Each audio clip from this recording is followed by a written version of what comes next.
By 2010, Nintendo was hosting their 16th ever E3 presentation. While many announcements regarding new Wii and DS titles were made, it is extremely clear that the standout of this presentation was the announcement of the Nintendo 3DS, the successor to the ever so popular DS. This new console, of course, was announced with a flurry of new unique features such as glasses-free 3D, a circle pad, as well as improved processing and graphics from the previous generation. Nintendo also made a bold choice to have many hands-on demo consoles available to showcase to the public. These demo show floor models came packed with trailers, 3D dioramas to showcase the 3DS's 3D, retail game demos, game previews, and exclusive tech demos. Trailers and 3D dioramas, relatively speaking, have been known about for quite some time, with footage of them floating around the internet ever since E3 2010. When it comes to tech demos though, there's a little bit of a different story here. The tech demos wouldn't really be known about or preserved until earlier this year. Not to mention the preservation of these demos didn't include the aforementioned retail game demos or previews, which were essentially lost. But honestly, it's not like many people were aware of them in the first place, until a few weeks ago, where the entirety of Nintendo's E3 2010 3DS content had been leaked online by an unknown user using a 3DS prototype dated June 2010 that they had acquired through unknown means. Thanks to the 3DS Challenge team, these ROMs are now preserved, and genuinely without their preservation and research, this video would not have been possible at all. Anyway, the leaking of this content opened a massive box of unused, early, and cut content for not only some of the biggest games on the 3DS, but also games I and many others had grown up with and poured hundreds of hours into. And the one thing you need to know about me and my channel honestly is that I love the games I grew up with, and that I actively seek out unused, early, and cut content featured within these games. So join me as I jump into Nintendo's previously lost E3 2010 game demos and previews.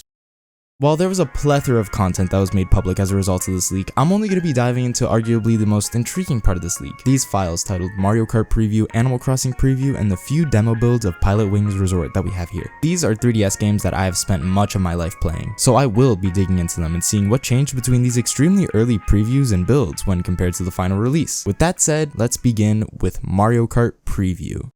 A preview of what we of course came to know as Mario Kart 7 was oddly first revealed as simply Mario Kart, either because the game was so early in development or because Nintendo didn't want you to know how lazy they got with Mario Kart naming conventions just yet. I'll leave that one up for interpretation. Starting with the actual preview that was shown at E3, yeah, that's Mario Kart 7. A subtle difference that can already be noticed is how the Drift Spark animation differs a tiny bit from the final one, with the early one taking on lighter colors and extra particles when the mini turbo goes from blue to orange. A few things to denote about the track here, Mario Circuit, is how there are no ramps in this section leading up to Peach's castle, and you also don't bounce off this mushroom, you just kind of drive on it. Arguably the most interesting part of this preview is this section of the track, where in the final game you just glide off of it. In the preview here, there is no glide ramp, and this section is instead replaced by a mushroom. This can mean one of two things. The game was so early in development that features like gliding and car parts weren't even thought of yet, or Nintendo didn't want to show off any crazy twists this game would take on just yet. As we'll see later on as we get further into this preview, one of these theories is actually confirmed. Moving on, there's footage shown of Rock Mountain with, again, no glide ramp during this section. Oddly enough, throughout the preview, you don't see any tricking either, which would explain the lack of ramps. You know, likely because tricking hadn't been implemented yet. Another thing I noticed is that boost panels take on a different gradient compared to the final game. And now for the last track showcased in this preview, we have Wuhu Loop, which I'm sure, as you can already see, the start of the track varies quite a lot from the final game, with the starting line being way further up than it is in the final game. Also, Mii's are seen standing behind a fence in the preview. In the final release, they are unfortunately removed and replaced by advertisements. We actually see this a lot throughout the track. A lot of these places that ended up being open in the final release were actually fenced off with Mii standing behind them in the preview. Not to mention the tunnel section also being fenced off for whatever reason, and that's where the preview ends. Technically, Pablo MK7, the creator of CCGP7, in his infinite wisdom and technical know-how of the 3DS, was able to get a debug menu working from this preview. A debug menu that is sort of present in the final release of Mario Kart 7, but is very much unusable due to Nintendo deleting a lot of the code associated with it for the final release of the game. So,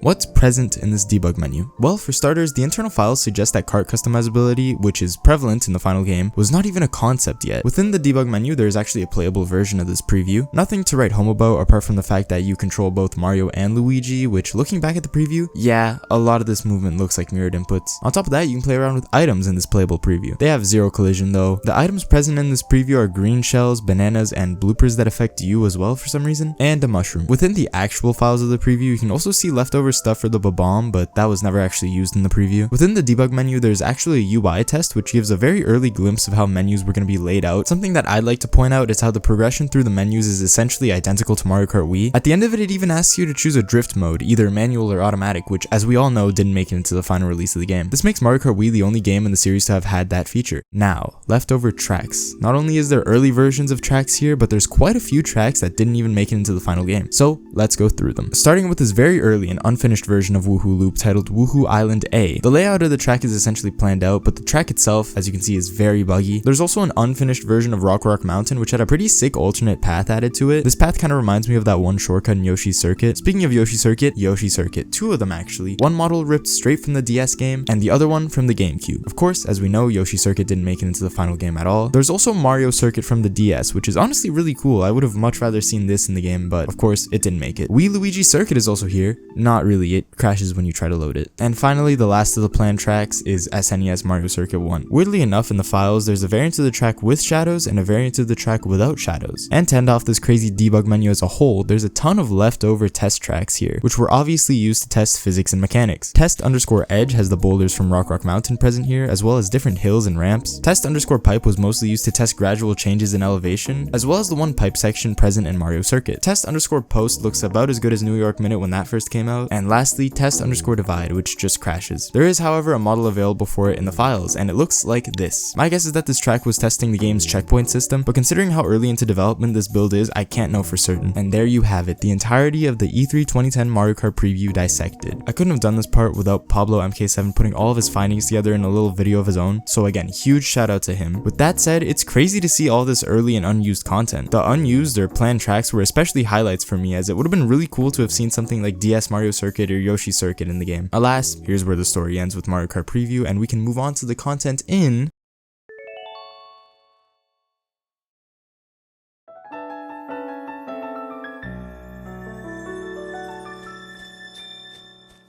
Alrighty, just jumping straight into it, the preview has its own theme, which is very similar to the main theme in the final game. It goes without saying, but the flowers, trees, and bushes all have different textures when compared to the final game. They don't look terrible here, but they're obviously way more polished in the final game. The house is also very different in the preview. It looks like the house is already on the second floor and basement upgrades, considering it matches the second floor and basement upgrades of the final game. In the preview, however, they include flowers on the windowsill on the second floor, which is kinda neat and a feature I wish they kept. Also, the walking animation here is pretty different when compared to the final game. As the preview continues, we get a glimpse of some early public works project, which I guess were planned to have some sort of concrete surrounding them. Oh, and how could I forget, the player in the preview looks very similar to the male villager that Nintendo used in a lot of promotional material for Animal Crossing New Leaf, except he's blonde in the preview for some reason. Anyway, the preview switches scenes, this time with the female villager inside of Filbert's home. The female villager, similar to the guy, looks really close to the villager Nintendo would use in promotional material, just, you know, slightly different. Also, something to note about Filbert's home interior is that it matches the interior he has in Animal Crossing City Folk. In the final release of New Leaf, the inside of his home is given a completely new look. Same case with Rosie when the preview switches scenes again. Her interior was completely remodeled in the final game and is not built off of the interior in City Folk. It's in this scene where we also get a glimpse of early text boxes. Needless to say, I think the ones present in the final game are way better. Nearing the end of the preview, we catch a glimpse of Bob chilling on the beach. Speaking of the beach, shells are placed way further from the shore in the preview. Also, the beach has a little more of a divot near the shore, whereas in the final game it's just sort of flat, and that is the Animal Crossing preview. Some really cool stuff shown here, honestly. But of course, it's clear this game was super early into development. I mean, after all, this preview did come out a whole 2 years before Animal Crossing New Leaf even released. Oh, but if you thought that's where the differences end, absolutely not. There's in fact a patch that makes this preview playable thanks to Ryrie, the creator. In this playable version, we can see that all villagers have some sort of dialogue, however it's all in Japanese and mostly nonsense. Rosie is the only villager present in the preview with English dialogue. Loading to unused scenes from the preview, you can see interior for Kurt and Peanut's house. Oddly enough, Kurt's interior and Peanut's interior are completely unique. They're not pulled from City Folk, nor are they present in the final game. They're completely unique to this preview. Bob, who is also seen in the preview, has an empty interior for whatever reason. Also in the preview, you're allowed to hold tools indoors, which is something I don't think has ever been possible in Animal Crossing history. Pressing the A button in the preview also prompts you to order a telescope for some reason. Not sure what this was about. In this other scene, we can see multiple player homes, indicating that multiple save files are a thing yet again. We can also see an early model for when buildings start renovations, which is kind of neat. Looking into the actual files of the preview, there's a ton of stuff in here, hinting to planned additions, and also Isabelle, which is integral to Animal Crossing New Leaf, yet she's not anywhere to be seen in the preview. In the files, there's something about a fortune-telling hall, which is sort of similar to the fortune store that appeared in Animal Crossing City Folk, which leads me to believe most of these entries and dialogues are just copied over from City Folk. My suspicions were mostly confirmed when I saw a wee save error present in the preview's files, and that there is everything that is actually present in the Animal Crossing preview. Some really neat stuff was shown here, honestly. A lot of early ideas and a lot of assets copied from City Folk just to cut corners, I guess, to get this preview out for E3. Anyway, I just want to take a moment to say, if you are enjoying the video, please like and subscribe. I'm really trying to hit 100k at some point, and I understand I need to upload for that to happen, so here, let's make a deal. You subscribe and or like the video, and I'll make more videos like this, okay? Cool. Now to end off this video, it's Pilotwings Resort demo time. We actually have two different builds of Pilotwings Resort here. One dated June 4th and another just 4 days later on June 8th. These are not nearly as important as they're just straightforward rudimentary demos featuring definitely not Mii's, that's for sure. We also get a glimpse of the early logo for the game. That's pretty cool. The main point of interest, however, is the July 16th demo build that was recovered. This build features a proper menu that differs significantly from the final game. For starters, they teased multiplayer capabilities. Of course, this never came to fruition in the final game. The multiplayer option in the debug build doesn't even do anything. The collections button in the bottom right here also does nothing. This debug tracks section has all the different tiers of missions and the names of each one, albeit the names in the debug build are a lot simpler. In the debug build, we have basic glider rings, basic balloon, basic plane rings, sugar sand landing, Queen Peach landing, and ocean landing. Respectively, these mission names in the final game are ring run through, balloon popper, rings in a row, landing training, perfect training, and go in for a landing. Within this debug build, the original E3 demo games briefly spoken about earlier are also present here. There's also a pretty neat model viewer.